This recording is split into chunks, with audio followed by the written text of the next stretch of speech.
Bom dia, igreja, bom dia, EBD, que a graça de Deus esteja com todos. Hoje, 21 de junho, domingo abençoado pelo nosso Deus, né? Então vamos agradecer a esse domingo maravilhoso que Deus nos deu, né? Vamos lá. Senhor Deus, Pai Todo-Poderoso que estás no céu, Senhor de infinita misericórdia, Senhor de infinita bondade. Pai, neste momento, Pai, agradecemos por Senhor ter nos dado, Pai, esse domingo maravilhoso, Pai. Oh, Pai amado, Tu é tão bom e generoso conosco, Pai. Então só podemos ser fiel a Ti, Senhor Jesus, e somente a Ti, Deus. Oh, Pai, mas sabemos, Pai, que tem irmãos, Pai, tem amigos, Pai, e familiares adoentados, Pai, precisando de uma cura, Pai, de uma saúde restaurada, Senhor. Oh, Pai Jesus, restaura, Deus, restaura todos aqueles que necessitam, Pai, e agradecemos também por aqueles que o Senhor Deus o curou, Senhor. Obrigada, Senhor, obrigada pela cura, pela cura dos nossos irmãos, Pai. Oh, Pai amado, Tu é tão bom, Tu é tão generoso conosco, Senhor Jesus. Muito obrigada, Senhor. Obrigada, Senhor. Esteja, Pai, olhando pela nossa igreja, Pai, olhando pelos ministérios, Pai, que eles façam cada vez mais, Pai, para a Sua honra e glória, Pai. Oh, Pai, obrigada, Pai. Esteja com todos, Pai. Esteja com cada ministério, Senhor Jesus, esteja com a família pastoral, Pai, dando saúde, Pai, dando proteção, Pai, cuida de todos nós, Senhor Jesus. Obrigada, Senhor, muito obrigada, Pai. Obrigada por tudo que tem feito na nossa vida, Pai, com a nossa igreja, Senhor Jesus. Muito obrigada. Agradeço, Pai, em nome do Senhor Jesus, que reina para sempre. Amém. Então, irmãos, tenham um bom domingo. Fiquem na graça de Deus. Bom dia, igreja. Bom dia, EBD. O assunto da nossa lição de hoje é uma contracultura no mundo perdido. O nosso texto básico encontra-se em Romanos capítulo 12, então seria todo o capítulo 12. Mas eu vou destacar apenas o primeiro e o segundo versículo de Romanos 12. Rogo-vos, pois, irmãos, que apresenteis os vossos corpos em sacrifício vivo, santo e agradável a Deus, que é o vosso culto racional. E não vos conformeis com este mundo, mas transformai-vos pela renovação do vosso entendimento, para que experimenteis qual seja a boa, agradável e perfeita vontade de Deus. Amém? Vamos estudar sobre esse mundo perdido, essa contracultura nesse mundo perdido, com os nossos professores Orlando, Sônia e Nice. O primeiro tópico diz o seguinte: o ponto de partida, que vamos estar estudando com o professor Orlando. Bom estudo a todos, saudades. Bom dia, irmãos. Nós vamos fazer agora a parte que nos coube da Escola Bíblica Dominical, da nossa lição, e pedindo a bênção de Deus sobre nossas vidas. O ponto que nos coube é o primeiro ponto da lição, o primeiro tópico da lição, quando o apóstolo Paulo fala a nós, baseado em Romanos, no capítulo 12, então começa da seguinte forma: portamos de Romanos 12, 1 e 2. O apóstolo, após o exemplo e conteúdo do Evangelho até o capítulo 11. Paulo trata da ética. Começa com pois, o grego, uma partícula conclusiva, com o sentido de portanto, o que se segue e é consequência do anterior. Por tudo que foi dito, e o conteúdo do Evangelho deve ser vivido de uma maneira. Primeiro, a teologia, o credo, depois a ética. Contudo, o que uma pessoa crê afeta a sua maneira de ser. O seguidor de Jesus não vive como o mundo. O seguidor de Jesus não vive como o mundo. ele deve apresentar-se a Deus, não é um moldado do mundo. Não vos conformei significa não tomar a forma do mundo. O cristão não é massa de bolo, que toma forma de onde o postar. Ele é do Senhor. E na igreja, em casa, no mundo, ele nega-se moldado pelos padrões do mundo.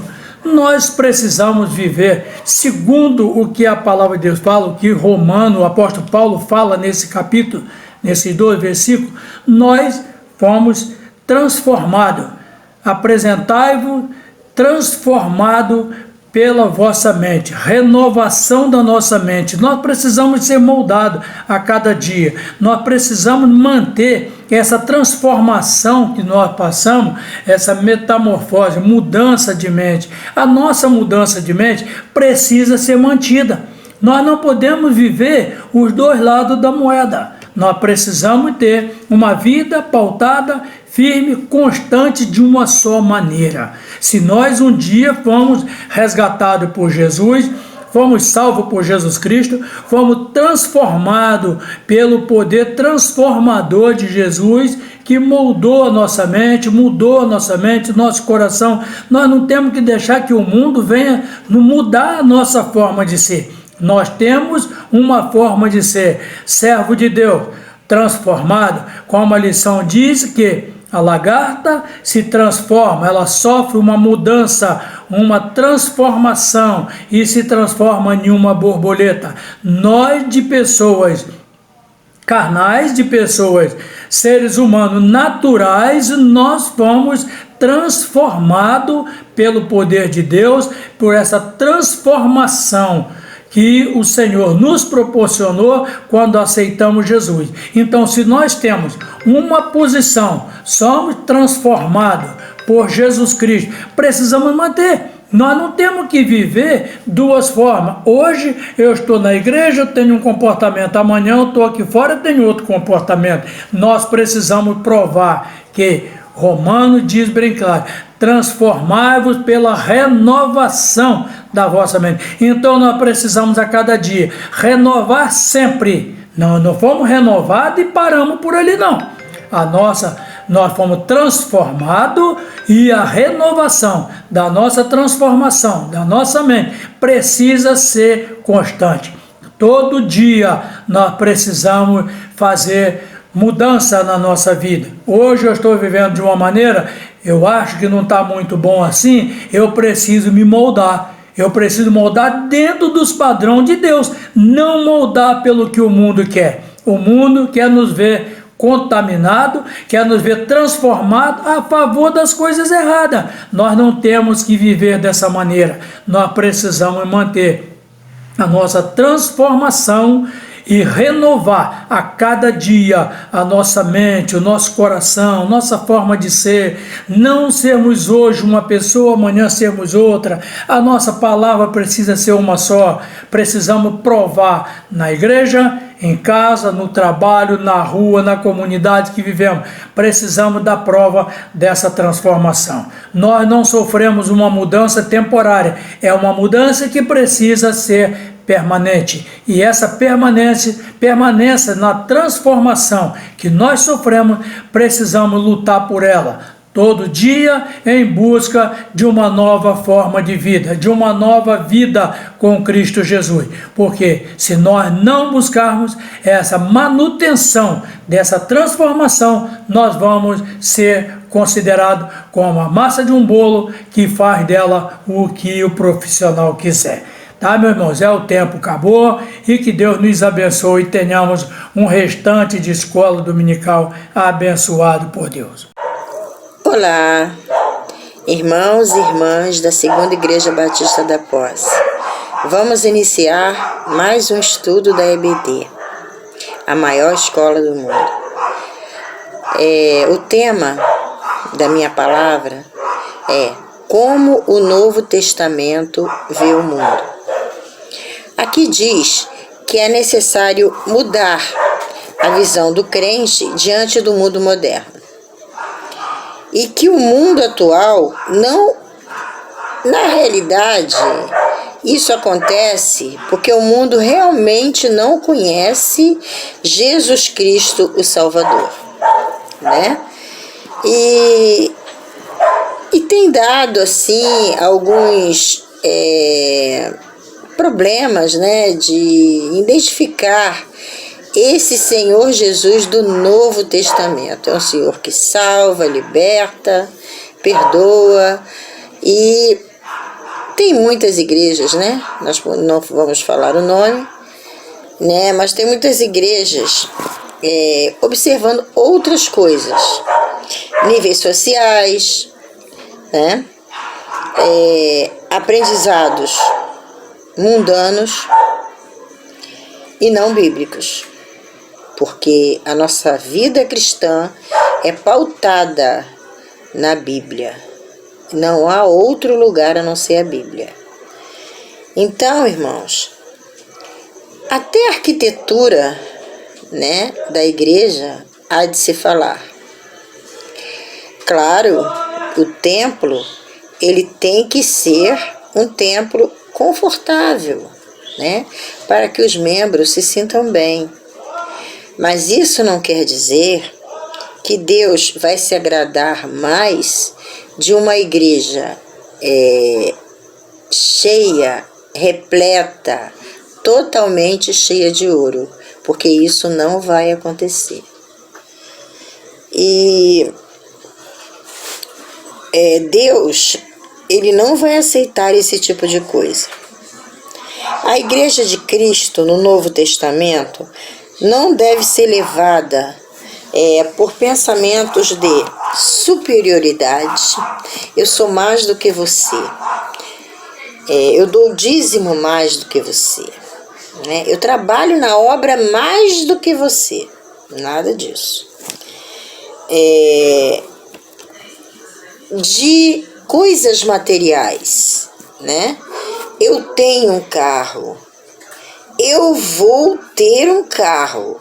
Eu profetizo que vou ter uma casa, uma mansão, porque Deus vai me dar,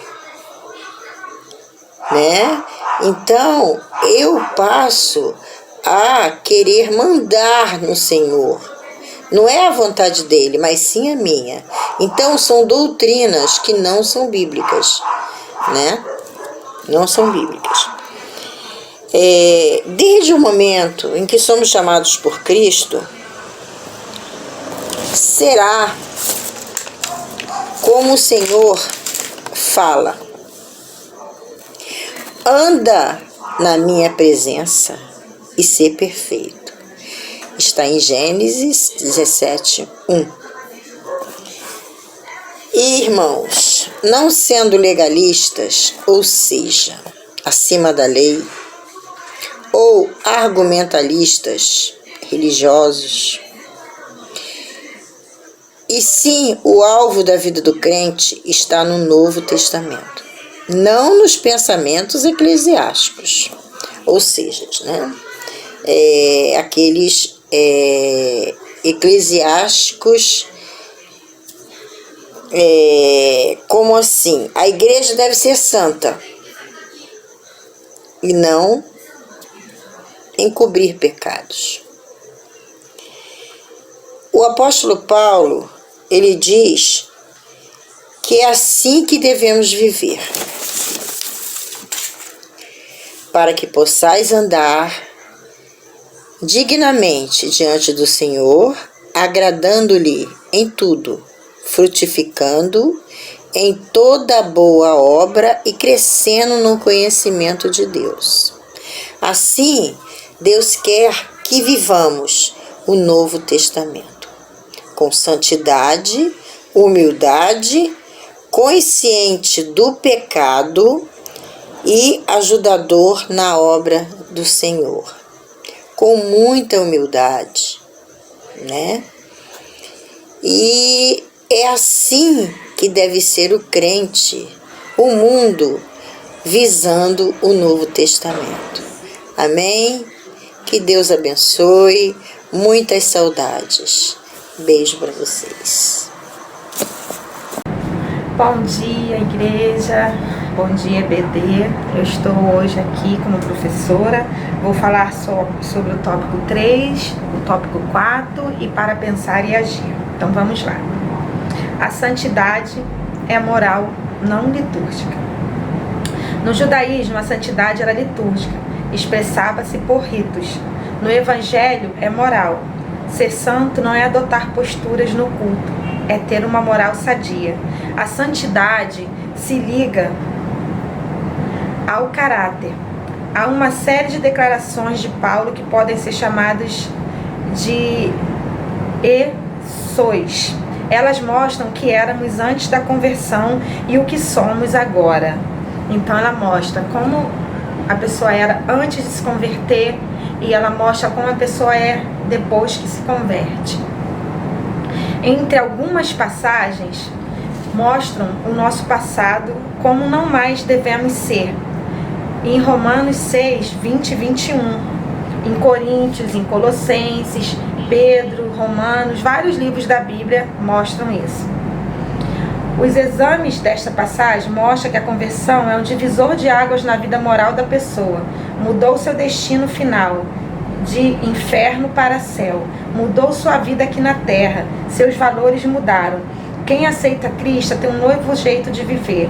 O comportamento do mundo não é sadio.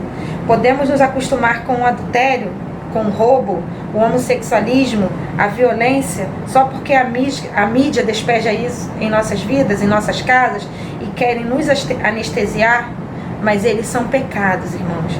Mesmo que as leis humanas as autorizem e colocam e combatem eles, é pecado. A Bíblia diz que são pecado. A santidade é moral e não gestual. Como levantar as mãos ou dar volume a cântico. Santidade é caráter de acordo com o padrão bíblico. A Bíblia fala, irmão, devemos ser santo como Cristo foi. Nós não vamos ser igual a Cristo, porque Ele morreu em remissão dos nossos pecados. Mas nós devemos procurar cada dia mais ser santos como Cristo foi. Esse é uma das doutrinas. Eu falo na doutrina, né? Porque a doutrina é batismo, é a ceia, são os mandamentos, né? Que Deus nos deixou. Mas nós devemos ser santos, procurar ser santo a cada dia. Santo só Cristo foi, né? Mas nós devemos a cada dia ser mais santos. A santidade não mística. Na Idade Média, havia os santos no poleiro, eram pessoas que subiam uma plataforma alta, postes, e ali ficavam alguns dias. Quando retirados, tinham os membros inferiores atrofiados. Isolavam-se do mundo, viviam de comida que lhes davam e ficavam ao relento. Eram inúteis à sociedade. Santos no poleiro não ajudavam o mundo em nada. Vivemos num mundo atualmente individualista. Na cultura atual, a chamada de pós-moderna, prevalece o indivíduo sobre o coletivo. Somos uma sociedade fragmentada em que cada um busca o seu interesse. Um mundo mesquinho, cruel. A igreja é uma comunidade e não um bando de solitários. Deus faz que o solitário viva em família, né? Por isso que nós vivemos nessa união, porque nós vivemos em família. Isto acontece na igreja. Somos postos como família para nos relacionar uns com os outros. Na igreja, nos agrupamos como pessoas por exercitarmos a nossa fé. Aprendemos muito um com os outros e nos aperfeiçoamos e recebemos forças para vivermos no mundo. Vivemos em grupo, exercemos a fé em grupo e vivemos no mundo como cristãos. A vida cristã não é vida no poleiro, mas bondade nas relações.